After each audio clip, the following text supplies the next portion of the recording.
suite de notre feuilleton maintenant et nous suivons toujours la tournée de la Catch Academy. Décidément, la star américaine Rock Caroline ne respecte rien, ni ses adversaires de l'équipe de France, ni les règles élémentaires du catch, pourvu qu'il ménage notre équipe.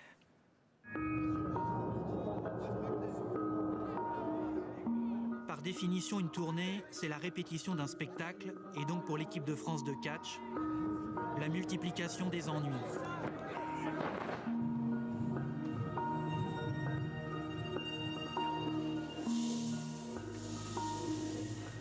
Ce soir, on va le battre.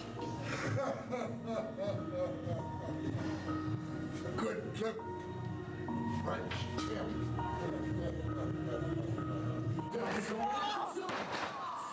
Sur le ring, l'étrangleur de Brooklyn est un homme de spectacle dont le spectaculaire se résume pour l'essentiel à la férocité.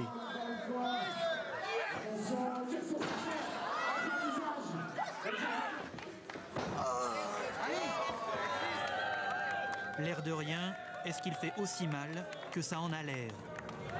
Très agressif, très violent, très imprévisible. Il fait du bon spectacle, ça, mais c'est vrai qu'en tant que catcheur, il respecte jamais les règles. Mais comprenez, monsieur Halimi, quand même, soyez correct, vous avez été lutté. Au Pouliguen, après le combat, il y a des bruits de couloir. Ce sont les arbitres qui se prennent la tête. Pendant ce temps, Rock Caroline remercie Dieu, l'Amérique et son fabricant de cagoules. C'est pas parce que ce sont des jeunes qu'il faut les assassiner, non? Hein?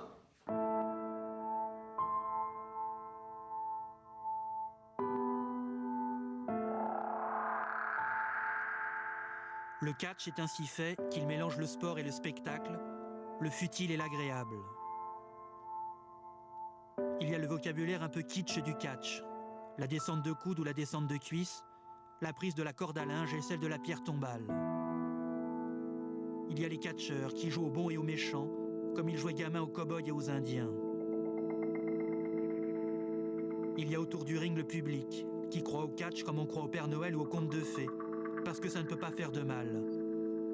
Le catch nous sert à part égale une part de rêve et une part d'enfance.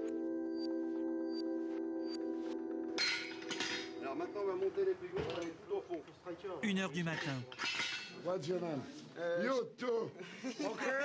Okay, to look too. Sans quitter le masque du grand professionnel, l'étrangleur de Brooklyn se donne à ses fans. Alors qu'au même moment à la Catch Academy, on charge à tour de bras. Lâchez vos doigts, lâchez les doigts. Au prix de 7 € le billet, il n'y a pas assez de spectateurs actuellement pour couvrir les frais, alors que Marc Mercier propose les galas gratuitement aux villes intéressées. La tournée continue d'avancer, mais jusqu'à quand? Si j'arrive à tenir l'année financièrement, ce qui n'est pas dit non plus, parce que, évidemment, quand on n'a plus d'argent, on ne peut plus suivre. Si j'arrive à suivre l'année financièrement, l'année prochaine, j'aurai le double en fréquentation. Le combat reprend. Le catch en France, au temps d'avant, c'était autre chose que le temps présent. Des réunions chaque semaine, des spectateurs pleins les travées, et à la télé, Roger Coudert aux commentaires. Acclame Reggiori, j'ai jamais vu une ambiance pareille. En ce temps-là, les princes de l'époque s'appelaient Delaporte et Duranton, le bourreau de Béthune, l'Ange Blanc, Ben Chemoul et on en passe. Et manchette, enfourchement, et Duranton au tapis. C'est quoi, j'ai rien à faire, les pas. Vous racontez que c'est un mauvais match. C'était l'époque du spectacle total, sur le ring et dans la salle. C'était hier. Et tout ceci n'a aucune importance, ça fait partie du jeu.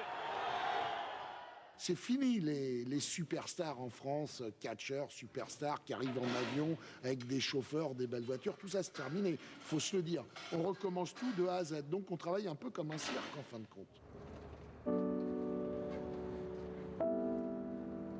Dans l'autocar qui les emmène à la prochaine étape de la tournée, les catcheurs de la Catch Academy passent une nuit sans rêve. Ils sont trop fatigués.